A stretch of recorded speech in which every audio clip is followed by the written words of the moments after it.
She didn't slam the car door. She closed it quietly, the way people do when they don't want to be remembered doing something. I heard the latch click. I heard the gravel shift under the tires. And then I heard nothing but wind moving through the spruce trees above me, cold and indifferent, the way October always feels up near Algonquin. I sat on the rock where my daughter had told me to wait. She'd said she was going back to the car for the thermos, said the trail was just a short walk ahead and she didn't want to carry everything at once. My son-in-law had already gone ahead around the bend, she'd said. We'll catch up, she'd said. That was 40 minutes ago.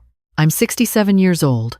My left knee hasn't been right since the replacement surgery 2 winters back. I'd told my daughter I wasn't sure about hiking, and she'd waved her hand the way she always did when she thought I was being difficult. It's flat, Mom. It'll be good for you. She'd smiled when she said it. She was always smiling when she said things I should have questioned. The first thing I felt, sitting on that cold granite in my fleece jacket, was confusion. Then embarrassment, the particular kind that only comes when you realize you've been fooled by someone you trusted completely. Then something harder and quieter settled in behind it. I thought about the conversation we'd had 3 weeks before this. My daughter sitting at my kitchen table with a folder of papers. Mom, we really need to talk about your RRSP. She'd laid out the documents carefully, like she was doing me a favor. The advisor says we should consolidate. Transfer it into a joint account so I can manage things if anything ever happens to you. She'd poured herself more tea while she said it. Easy. Casual. Like we were talking about the weather. I'd signed the transfer forms because I was tired, and because she was my daughter, and because I had believed, truly believed, that she still loved me the way she did when she was small and would climb into my bed during thunderstorms. I stood up from the rock. My knee screamed. I steadied myself against a birch trunk and looked at the trailhead marker. Algonquin Provincial Park, Eastern Gate. The parking lot was a kilometer back up the path. I'd walked it coming in. I could walk it going out. Except when I got there, the lot was empty.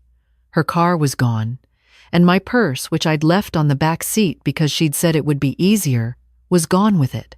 No phone, no wallet, no OHIP card. Just my jacket, my hiking boots, and the particular silence of a park in late October when the tourists have all gone home. I sat down on the wooden bench near the trail kiosk and let myself think it through. Not cry. Think. Her name is Diane. She's 41. She married a man named Greg, who always found a reason to leave the room when I came to visit. Together, they had a house in Barrie that was too big for what they earned, and a lifestyle that had slowly, quietly been underwritten by me for the past 4 years. The $30,000 I'd lent them when the renovation went over budget. The RRSP consolidation. The power of attorney I'd signed 18 months ago because Diane had said, Dad would have wanted you to be protected, Mom, and I hadn't been able to argue with the ghost of your husband. And the life insurance. My husband Gordon's policy, updated and transferred when he passed. Diane had come with me to the broker's office, sat beside me, smiled at everything. I'd listed her as beneficiary without a second thought. She was my daughter. Who else would I list? The wind picked up. I put my hood up and started walking. There was only one road in and out of this section of the park. Highway 60 ran east toward Huntsville and west toward Barry's Bay. Either direction was a long walk, but the sun was already dropping toward the tree line, and I needed to move before the temperature did. My knee held. Not well, but it held. I'd spent 32 years as an office administrator for a civil engineering firm in Sudbury. I am not a woman who panics. I organized project schedules and managed contractor disputes, and once kept a provincial highway project from shutting down entirely because I found a filing error no one else had caught. I knew how to stay calm when other people were losing their heads. What I hadn't known was that I'd need that skill for this. I walked for nearly an hour before I heard a vehicle slow behind me. An older pickup with a Parks Canada logo on the door stopped on the shoulder. The woman driving looked about 50, gray hair in a braid, a thermos wedged between the seat and the console. She rolled down the window. You okay? You don't look like you're okay. I wasn't going to lie to her. My ride left without me, I said. I need to get to a phone. She looked at me for a long moment. Then she said, "Get in." Her name was Paulette. She worked park maintenance, heading back to the equipment depot in Dwight. She didn't push me with questions, just handed me the thermos and turned the heat up without asking. When we pulled into the Petro-Canada in Dwight 15 minutes later, she walked inside with me and stood next to me while the teenager at the counter let me use the store phone. I called the only number I had memorized. My neighbor Ruth, 3 doors down on Hawthorne Crescent. It rang 4 times. Then her voice, surprised and then immediately steady, the way good neighbors always are. "Margaret." "Where are you?" "Dwight." "Near Algonquin. I need a favor." She came. 2 hours later, Ruth's Subaru pulled into the Petro-Canada lot and she climbed out with a Tim Hortons bag and a look on her face that told me she already understood more than I'd said on the phone. I hadn't explained much. I'd just said I needed a ride and that I didn't have my phone. But Ruth had known Diane for 15 years and she had never entirely trusted that smile. I sat in her passenger seat and ate a toasted bagel and stared out the windshield at the dark highway while she drove south. "What happened?" she asked. "They left me," I said. She didn't say anything for a moment. Then, "On purpose?" "Yes." She exhaled through her nose. "Okay," she said. "Okay. What do you need?" That was Ruth. She didn't waste time on outrage. She went straight to the practical. It was why I loved her. I told her I needed to get to a bank. I needed to get to a lawyer. And I needed, for the time being, not to go home. She nodded at all 3 and kept driving. I didn't sleep that night. I lay in Ruth's guest room under a quilt that smelled like cedar, and I stared at the ceiling and went back through every moment of the past 2 years, looking for what I'd missed. There had been signs. Of course there had been. Diane asking to take over the banking so I didn't have to worry. Greg always knowing the balance of my checking account to the dollar. The subtle, consistent suggestions that I was getting forgetful, that I wasn't as sharp as I used to be. The doctor's appointment she'd insisted on scheduling just a checkup. Mom, where she'd sat in the room with me and spoken for me when the GP asked how I was managing day to day. I had believed all of it. Not because I was foolish, because she was my daughter. Because the alternative that your child was preparing the ground to disappear you is not a thing a mother allows herself to think. But I thought it now. I thought it very clearly. The next morning, Ruth drove me to the TD branch on Lakeshore. I walked in with nothing but my face and my mother's maiden name and 30 years of account history at that branch. The manager, a man named Kevin who had helped me navigate Gordon's estate accounts 4 years ago, came out from behind the glass partition when I walked up. He didn't say much when I explained. He just pulled up the accounts slowly, his face going carefully neutral, the way bank managers do when something is wrong. 2 transfers had already gone through. The RRSP had been moved to a joint account and a portion withdrawn. My checking account had an automatic payment routing set up to a credit card I had never applied for. Kevin froze what could still be frozen and flagged what needed to be flagged. And I sat across from him and felt something I hadn't expected. Not rage, not grief, something cooler. The beginning of a reckoning. "Do you want to contact the police?" Kevin asked. "Not yet," I said. "I want a lawyer first." Ruth had already called ahead. An estate and elder law solicitor named Catherine Park, who worked out of a small firm on Dunlop Street in Barrie. We drove there that afternoon. Catherine was maybe 35, with wire-rimmed glasses and the kind of stillness that told you she'd heard worse. She listened to everything I said without interrupting. When I finished, she put her pen down. "The power of attorney can be revoked immediately," she said.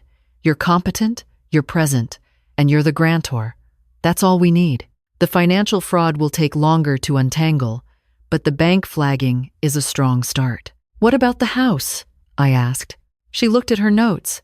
"Is the title in your name only?" "It has been since Gordon died." "Then it's yours.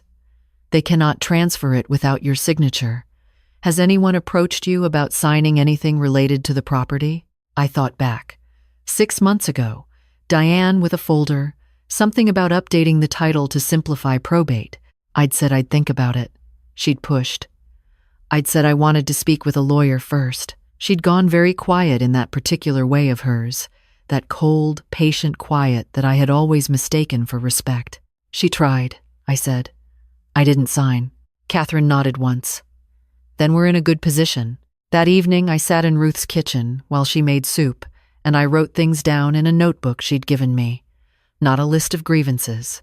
A timeline. Dates, amounts, conversations I could still hear clearly, the name of the insurance broker, the date of the POA signing, every dinner where they had steered the conversation to my finances, my health, my plans. My handwriting was steady. I noticed that. On the second morning, Ruth drove me slowly past my house on Hawthorne Crescent. I didn't get out. I just looked. The lights were off. My Civic, the one I'd let Diane borrow for the trip, was back in the driveway, so they'd returned it. That meant something. They were still performing normalcy, still deciding what story they were going to tell. I told Ruth to keep driving. That afternoon, Catherine called. I've filed the revocation of power of attorney with the province. It's done. They have no legal authority over any of your accounts or decisions as of today. A pause. I've also been in contact with the OPP. Given what you've described your location when they left you, your age, the financial activity they're taking it seriously, a Sergeant De Silva will want to speak with you. I said I'd be ready. I didn't sleep much that night either. I lay in the guest room and thought about Diane when she was 9 years old, standing in the kitchen doorway in her nightgown asking if I'd left the hall light on for her. I thought about the birthday cards she used to make me in elementary school, the ones where the letters were uneven and the hearts were slightly lopsided, and they were, every single one of them, the most beautiful things I'd ever seen. I had kept every one. I had given everything I knew how to give. And somewhere inside the accumulation of those gifts, she had stopped seeing me as a person and started seeing me as a transaction waiting to close. That realization didn't break me. It just changed the shape of things. The police station on Bayfield Street was quiet on a Thursday morning. Sergeant De Silva was a compact woman in her 40s, with short dark hair and the particular way of listening that makes you feel every word is being properly received. I liked her immediately. I told her everything. The trip, the parking lot, the empty road, Paulette from Parks Canada, Ruth, the bank, the accounts. I showed her the timeline I'd written in Ruth's kitchen. I showed her the revocation paperwork from Catherine. I showed her the photographs Ruth had taken of my knee, which had swollen badly by the second morning and was only now beginning to settle. Sergeant De Silva asked clear, precise questions. Had they discussed the life insurance policy more than once? Yes. Had I ever expressed cognitive concerns to a physician? No. Had my GP noted any decline in my records? No. Did I have documentation of the financial transfers? The bank was providing records directly. When I finished, she folded her hands on the table. I want to be straightforward with you, she said. Proving criminal intent in situations like this is not simple. They'll claim it was a misunderstanding. They'll say they thought you wanted to rest and they went ahead on the trail, and when they came back, you were gone. They took my purse, I said. She nodded. That's important. Can you demonstrate that you wouldn't ordinarily leave your purse in someone else's vehicle? I have never left my purse anywhere in 30 years. My neighbor will confirm that. My GP will confirm that. I am not a woman who misplaces things. She looked at me steadily. We'll build the file, she said. In the meantime, I need you to have no contact with them. I have no intention of contacting them, I said. She almost smiled. Good. I went back to Ruth's that night. I called my GP the next morning. I sat down with Dr. Wen and told her everything, calmly and in order. She documented the visit, noted my cognitive status, examined my knee and the healing cuts on my hands, and said she was sorry. I told her I'd rather have the documentation than the sympathy.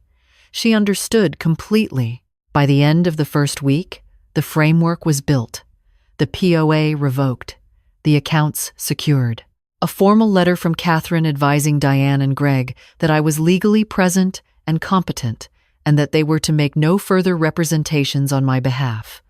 The OPP file was open, and I had a paper trail that started before any of this began. Catherine had found something else while I was at Ruth's. 3 months before the Algonquin trip, Diane had had a real estate agent come to my house on Hawthorne Crescent for an informal valuation. The agent had documented the visit. Diane had described herself as managing her mother's property affairs. She had done all of this before she ever drove me to that park. I sat with that information for a long time. The planning of it, the patience. Every conversation about my health framed as concern. Every suggested document framed as protection. Every step a preparation. She hadn't become a different person. She had simply stopped pretending to be the one she'd been performing for me. This version of her had always been there, watching the accounts, watching the years, watching for the right moment. I just hadn't let myself see her. When I finally went home, I stood in the kitchen and breathed in the smell of my own house. Cedar from the closets. A trace of the coffee I'd made the morning they picked me up. The particular creak of the third floorboard by the back door. Mine. The back bedroom had been gone through. A filing cabinet left slightly open. 2 of Gordon's boxes in the basement shifted from where I'd stored them. They'd been looking for documents, the will, the insurance papers, anything that showed what I had and where it went. They hadn't found the will. Gordon had kept the original at the lawyer's office, and I had never changed that arrangement. He was always more careful than me about those things. I had always found that slightly irritating. I didn't anymore. I made tea. I sat in the chair by the kitchen window that gets the afternoon light. And for the first time since the park, I let myself feel the full weight of it. Not just that they had left me there, but that she had been planning it for years, with the smiles and the folders and the quiet management of everything, until I'd handed over enough that they didn't need me to be alive anymore. I cried for about 10 minutes. Then I washed my face and called Catherine. "I'm home," I said. "Good," she said. "How are you?" "Ready." The OPP moved more quickly than I expected. Sergeant De Silva called in late October. "We executed a search of their residence," she said. "We found printed copies of your insurance documents and a series of emails that are directly relevant to the investigation. I can't share the full contents, but I want you to know this file is moving forward." I asked about charges. Fraud over $5,000. Abuse of power of attorney. The Algonquin circumstances are being reviewed under criminal negligence, and the Crown will consider elder abuse provisions under the criminal code. "It's a serious matter, Mrs. Calloway." I thanked her. I hung up. I sat very still. I hadn't wanted revenge. Not in the way people imagine victims want things. I hadn't rehearsed speeches or fantasized about a courtroom. What I had wanted was simple. My name on my own documents, my money where I'd put it, my house. But wanting your life back and wanting simplicity are not always the same path, and I had learned that on a cold rock in Algonquin Provincial Park in October. The weeks that followed were paperwork and phone calls and meetings with Catherine, where I signed my name to things that put me back where I belonged. I also met with a new financial advisor who helped me understand what was recoverable from the RRSP situation. More had been protected than I'd feared. Not all of it, but enough. I also bought a new phone, and I called my granddaughter. My son-in-law has a daughter from his first marriage. Sophie is 22 and studying environmental science at the University of Guelph, and she and I have always gotten along better than the circumstances should have allowed. She used to text me photos of wetlands she was surveying. She came for Christmas 2 years running without being asked by either of her parents. She called me on her own. I hadn't reached out to her during any of this. I hadn't wanted to put her in the middle, but she had seen the police car outside her father's house. And she called me first. "Are you okay?" she said the moment I answered. "I am," I said. "Are you?" A pause. "I don't know what to believe." "That's fair," I said. "Come for tea and I'll tell you what I know." She arrived on the GO train on a Saturday, walked from the station, and knocked on my door with the careful knock of someone who isn't sure they'll be welcome. I opened it before the second knock. She stood on my porch in a green jacket, her hair pulled back, her face looking younger and older at the same time. She looked at me and said, "You're really okay." "Come in," I said. I made butter tarts. We sat at the kitchen table for 3 hours. I told her what I could. The park, the empty lot, the highway, Ruth, the bank, the lawyer, the police. I didn't ask her to take a side. She was 22, and this was her father. And that was its own particular grief I wasn't going to compound.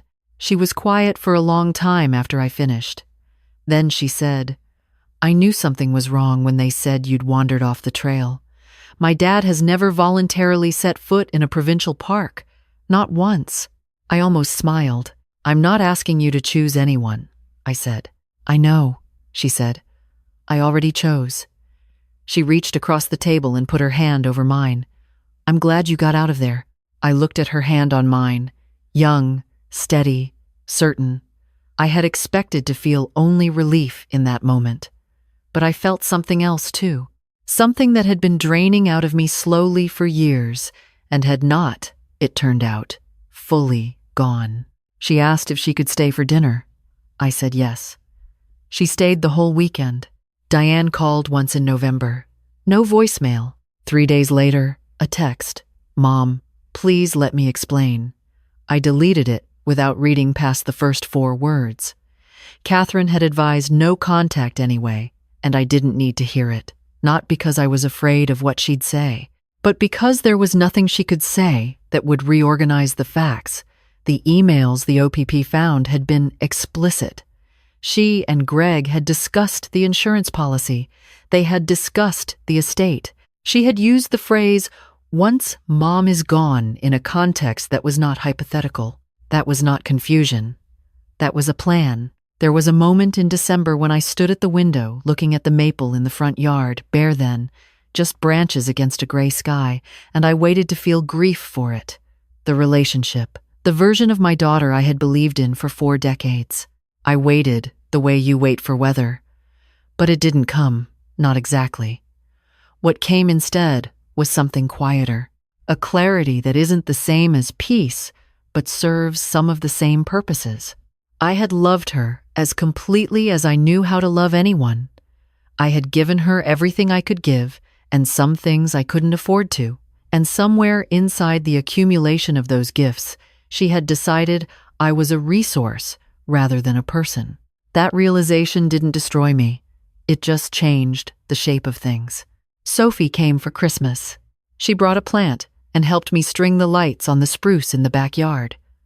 Ruth came for dinner. The 4 of us ate and played cards until late, and it was exactly as ordinary as it sounds.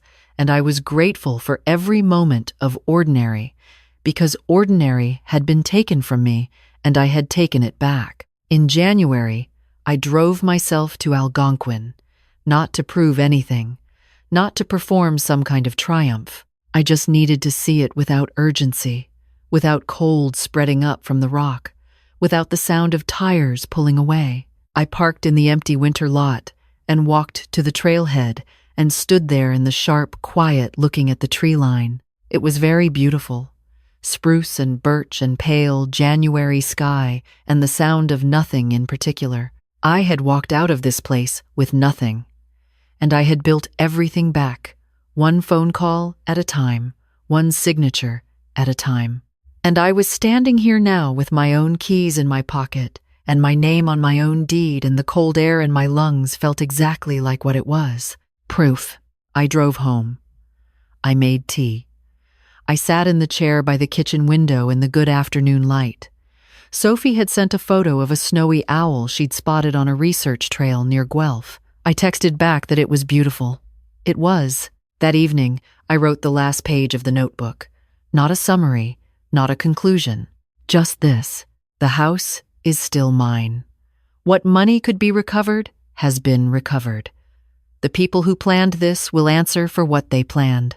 And I am sitting in my kitchen, in the chair Gordon bought me the year we moved in, with a cup of tea and a photograph of a snowy owl, and everyone left in my life is there because they want to be. That is enough. That is more than enough. If you're listening to this and something in it feels familiar, The documents you signed because you thought it was love? The room that went quiet when you walked in? The slow and patient way someone made you feel like a burden in your own home. I want to say this to you directly.